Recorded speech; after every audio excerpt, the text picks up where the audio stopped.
Dernière étape de notre exercice, nous allons passer en mode application. Dans le mode application, on va faire une installation, bien sûr virtuelle ici avec le simulateur, de logiciels serveurs et de logiciels clients. On va commencer par les logiciels serveurs, donc vous allez sur le serveur, faire un clic droit et utiliser les logiciels installés. Et vous allez avoir une fenêtre qui va vous permettre d'installer sur la machine soit des logiciels clients comme un navigateur, un client FTP ou encore un requêteur SQL, ou des logiciels serveurs avec un serveur HTTP, un serveur FTP et un SGBD. Alors on va évidemment installer les logiciels serveurs sur le serveur. Donc, on installe un serveur HTTP, on installe un serveur FTP et on installe un SGBD, comme ça tout est déjà prêt sur notre serveur. Je vais fermer, et maintenant sur la machine 1, et je devrais faire ça sur toutes les machines évidemment, sur la machine 1, je vais faire un clic droit, aller dans les logiciels, et je vais installer des logiciels clients, un navigateur, un requêteur SQL et un client FTP. Je peux fermer. Désormais, je peux essayer de communiquer avec le serveur en utilisant un navigateur. Donc, je vais pour ça faire maintenant un clic droit sur la machine 1 et je vois maintenant en dessous de mon menu déroulant que j'ai les trois applications qui sont disponibles. J'ai notamment un navigateur. Je vais utiliser le navigateur. Alors, évidemment, c'est un simulateur, donc c'est très basique. Vous avez ici votre navigateur, on voit http et il vous demande l'adresse sur laquelle vous voulez vous connecter. Ici, on ne travaille pas avec un DNS, donc on va utiliser l'adresse IP du serveur 172.12.0.4 / et on va pouvoir ici, dans un petit menu déroulant, demander une page HTML. Alors tout ça est automatique, ces pages HTML qui s'affichent ici, fichiers 01, 02, 3, 4, etc., sont déjà préconfigurés et sont déjà, je dirais, disponibles sur le serveur. Donc je sélectionne le premier, par exemple, je valide, et notre navigateur va donc effectuer une requête sur le serveur qui va la récupérer et nous répondre, et on voit s'afficher le message Hello World. Alors ce message provient du fichier 1, du fichier HTML, qui se trouve sur le serveur. Pour vérifier, on peut fermer le navigateur de notre machine, et sur le serveur, si vous faites un clic droit, vous avez accès au disque dur. Le disque dur vous permet d'aller voir ce qu'il y a dans les différents répertoires. Alors, c'est ici au-dessus, on voit qu'on a accès au répertoire C2 points. On a le C2./3xW qui correspond bien au serveur, hein, comme quand on utilise WAMP. Et on a C2./FTP qui correspond au répertoire de stockage des fichiers en FTP. Donc si je vais dans le 3xW du serveur, eh bien, j'ai bien ici un fichier 001.html avec ce code évidemment ultra basique, mais qui est bien un code HTML, et donc voilà d'où provient la réponse qu'on a obtenue tout à l'heure dans notre navigateur. Je vais fermer ceci et on va maintenant faire un petit test avec le logiciel FTP. Alors attention, pour le logiciel FTP, on va faire une configuration, puisque vous savez que quand on communique en FTP, eh bien, on doit s'identifier. Donc je vais sur le serveur faire un clic droit et je retourne dans les différents logiciels qui sont installés sur mon serveur. J'ai donc bien un serveur FTP, je le sélectionne et je vais aller en dessous dans Administrer. Alors, au niveau de l'administration, on ne va pas changer les informations du dessus, notamment avec le port 21. On va par contre, ici, dans Utilisateur et mot de passe, renseigner des informations comme si nous avions un serveur en ligne qui nous aurait donné un nom d'utilisateur et un mot de passe. Alors le nom d'utilisateur, on va mettre par exemple user, et le mot de passe, on pourrait mettre bestweb. Si je fais ça, je valide. J'ai donc attribué un utilisateur un mot de passe pour la connexion en FTP.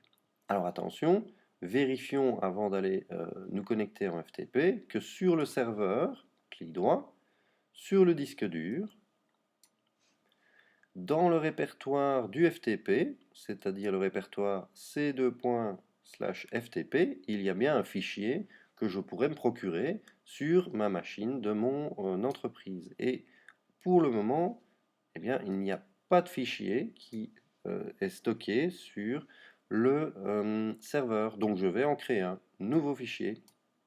Il va simplement me demander le nom du fichier. On pourrait mettre par exemple test FTP. On clique sur créer. On a donc créé un fichier sur le répertoire FTP de notre serveur. Ce fichier s'appelle test_ftp et on va remplir simplement un petit texte pour pouvoir vérifier qu'on a le bon fichier quand on fait une connexion FTP sur notre machine numéro 1. On va mettre par exemple ceci est un fichier du serveur FTP. On ferme. Et maintenant, sur la machine 1, clic droit, je vais utiliser mon client FTP pour me connecter au serveur. Je me retrouve avec une fenêtre de connexion plutôt classique. Quelle est l'adresse de connexion? On n'a pas de DNS, donc on utilise l'adresse du routeur 172.12.0.4. J'ai dit du routeur, mais c'est l'adresse du serveur, évidemment. L'utilisateur, c'est user. Et le mot de passe, bestweb, ce sont les informations qu'on a configurées sur le logiciel FTP côté serveur. On se connecte. Et donc il va ici faire une demande de connexion au serveur, qu'il faut lui répondre qu'il est d'accord de faire une connexion. Ensuite, le serveur va renvoyer le port de communication pour les données. Et puis, il va enfin envoyer la liste des fichiers qui sont disponibles sur le serveur. Et on voit bien qu'on a ici test FTP. Donc, on va demander à récupérer ce fichier sur notre machine. On fait de nouveau une demande. Il renvoie donc le port de communication pour les données. Et puis, bien, il va envoyer le fichier. Et voilà, nous avons récupéré sur notre disque local de la machine 1 le fichier test FTP qui se trouvait sur le disque serveur. On peut donc nous déconnecter. Voilà qui est fait. Je ferme cette fenêtre et maintenant, allons vérifier qu'on a bien sur notre disque dur de notre machine 1 le fichier qui provient du FTP du serveur. Clic droit. On accède au disque dur de notre machine 1 et on voit bien que dans notre répertoire courant C2 points, on a un fichier test FTP avec le contenu. Ceci est un fichier du serveur FTP. Donc ça a très bien fonctionné. Dernière étape, on peut, sur le serveur, administrer notre SGBD. On va donc faire un clic droit sur le serveur, on va aller dans les logiciels installés et sélectionner le SGBD et administrer. Et donc on va aller simplement un petit peu regarder ce qu'il nous propose ici. Donc on va pouvoir, à partir de la machine de notre entreprise, faire une requête SQL sur une base de données du serveur pour récupérer des informations. Alors tout ceci est préconfiguré parce que on est dans une simulation et qu'on est dans quelque chose de basique. On voit que, comme pour le serveur FTP, on a un utilisateur, un mot de passe qui permet la connexion à la base de données. Donc on va mettre les mêmes informations pour plus de clarté. Donc on va mettre l'utilisateur, c'est user, mot de passe bestweb.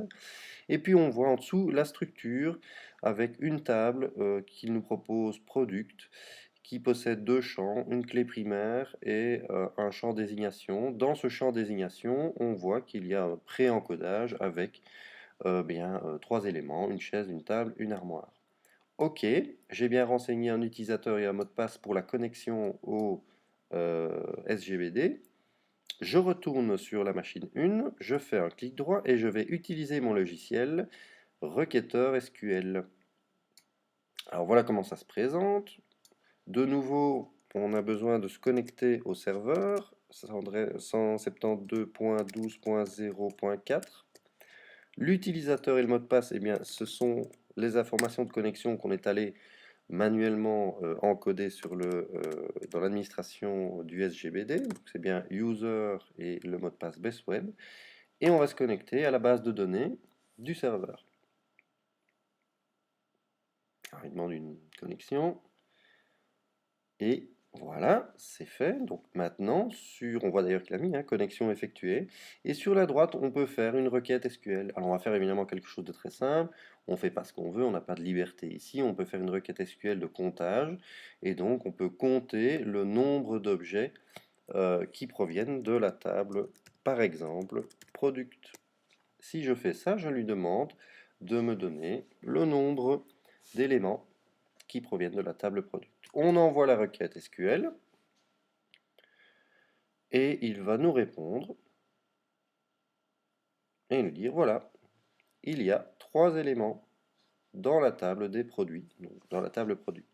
On pourrait envisager, et ce sera la dernière chose, d'effectuer une requête de projection. Donc simplement lui dire sélectionne le champ désignation de la table produit, et si on envoie cette requête, il va simplement nous répondre en envoyant les informations qui sont contenues dans la table des produits. Alors ça se fait en plusieurs étapes puisque c'est un simulateur, donc chaque fois il fait une requête, le simulateur répond et va parcourir bien, la table des produits de la base de données, et donc on va récupérer les informations, chaise, table et armoire. Voilà, troisième demande. Et on ferme la connexion. Tout ceci est évidemment un peu long, mais ça fonctionne. Donc voilà, on a fait une requête SQL. Et on a sélectionné la désignation de notre table produit. On récupère ici les informations.